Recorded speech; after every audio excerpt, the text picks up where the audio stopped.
Hi, I'm Larry Richardson, your step-by-step chef. In this episode, we're going to make a breakfast sandwich that is very, very familiar to many of the step-by-step chef viewers. It is a bacon, egg, and cheese croissant witch. Croissant witch. That's two words. So you're going to get bacon, egg, and cheese in a croissant. It's very easy to make, it's awfully delicious, and I know you're going to love it. So come on. Let's cook. So here are the ingredients for our bacon, egg, and cheese croissant witch. That's two words. I don't want to get busted by any company out there that might have something that sounds very, very similar. So first of all, I have our pack of bacon, and we're going to cook that down and make it super crispy, and then we'll probably use 2 or 3 of the slices out of it, depending on how much it cooks down. I have 1/3 of a cup of cheese. That's a shredded Fiesta blend cheese. I just really love that cheese. But pick the cheese that you like. You can even use a square of cheese if you prefer. I have 1 egg, 3 teaspoons of butter. We're going to use a dash of salt, a dash of black pepper, and there's our croissant for our croissant witch. So you're really going to love this, real easy to make. So let me show you how to put it all together. Okay, it's bacon time. So I've had this pan preheating over medium heat. Drop water in it, it balls up, it's ready for the bacon.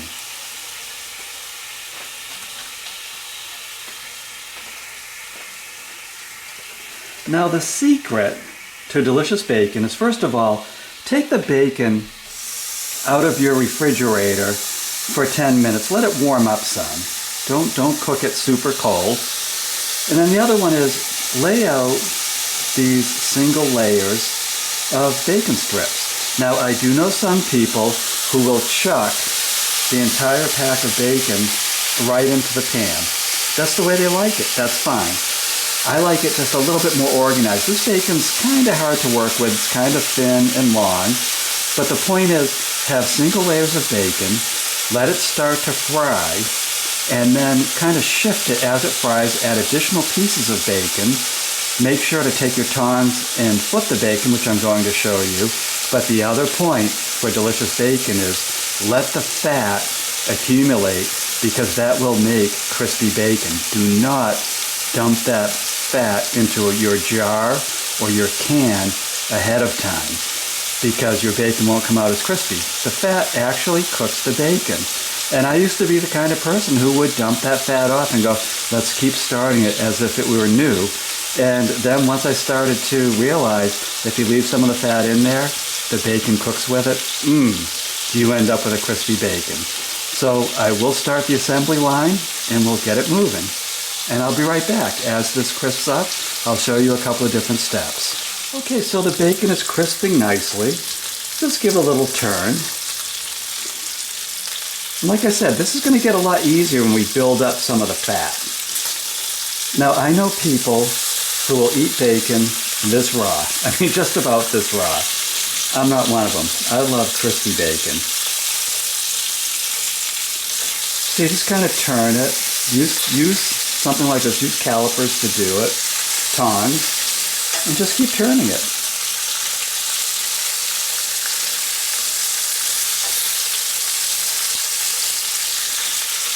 And the other thing you want to have handy is a plate with paper towels on it so you can drain the grease off the bacon. So have this all ready as you're cooking the bacon. And as you can see, I have real estate for additional bacon, so let's use it. And it's kind of a conveyor going that way. These pieces will crisp up first, and then we just keep on adding bacon until this entire package is cooked up.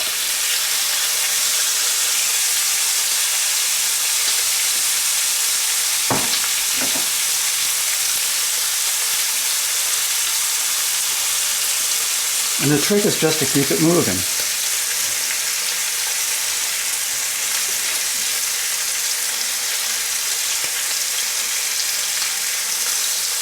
Now, if the bacon gets too smoky or too splattery, you can turn the heat down from medium.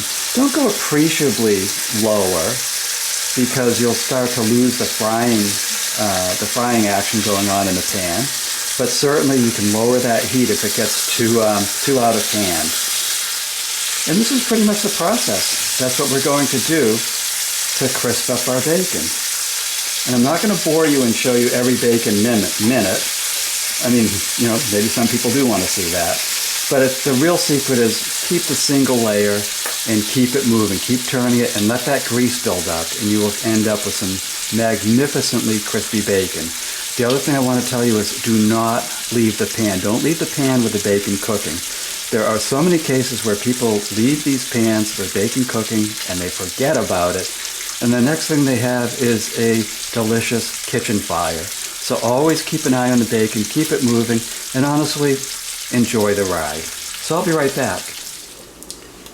Okay, so here we are at the end of our pack of bacon, and look how crispy that is. See, patience, just a little bit of patience, really pays off. This will be absolutely delicious in our recipes. So there we go. So that is the secret to crispy bacon. I think you're really going to like this. So now let's continue on. And here's what we're going to do next. We'll take our egg, crack it into this bowl, and then just scramble it up. Now, fans of the step-by-step chef, and I know who you are, I do, I know who you are, just scramble this up. Now the fans know, I usually add a little bit of water, especially when I'm making an omelet, to make the eggs extra fluffy. But in this case, since we have to get it into a tiny croissant, we're not going to add the water. We want it nice and flat, mixed up, but kind of on the flat side. And that's perfect. And now we have our pan, a frying pan, and I'm just adding our teaspoon of salt, and just spreading it around. And I know it's a non-stick pan, but the butter actually adds a nice flavor to this dish. So there we go. And now what I want you to do is just keep kind of corralling the egg in as it cooks. And the reason we're doing that is, look at the shape of the croissant. We want this egg in a lengthwise shape when it's all done. It's very easy to do. Just keep folding it in on itself as it cooks.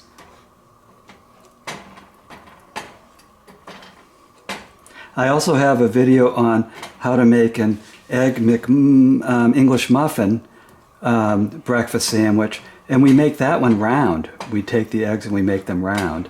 So there's no mystery to this. Just keep thinking, how is a croissant shaped? And look, the egg is taking care of itself. It's that easy. And it does tend to be a little bit on the short side, so I'm just giving a little fold. This is going to be tasty, I guarantee it. I mean, heck, you could drop bacon on the floor and it's tasty, but you will love this sandwich. So you can see it's cooking nicely. And we don't want to see any wet egg, so make sure it's cooking through. Do what you got to do. Just don't scramble it so it turns into a bunch of little pieces. That's really what I'm trying to tell you. Because if you do that, it's just going to be this flaky sandwich, and it just won't have the same consistency. And you can see as I'm going through it, there's no perfect science to this. It's just a matter of just keep shaping it. And you might want to flip it here and there. Let's see what happens if we flip it.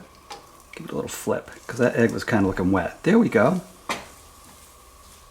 And now I know the egg on the bottom will cook just fine.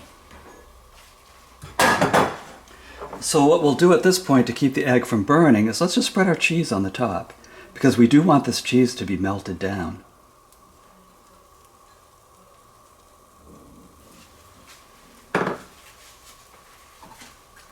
And then we'll just cover the pan for about 1 minute. Again, we don't want to scorch the egg, but we want to melt the cheese.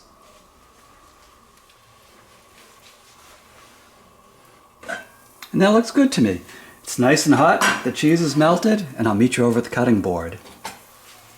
And then what we're going to do over here is just cut our croissant in half. And be patient when you do this, don't rush through. You don't want to burn through croissants trying to get the perfect cut. So just be patient. Just glides through it.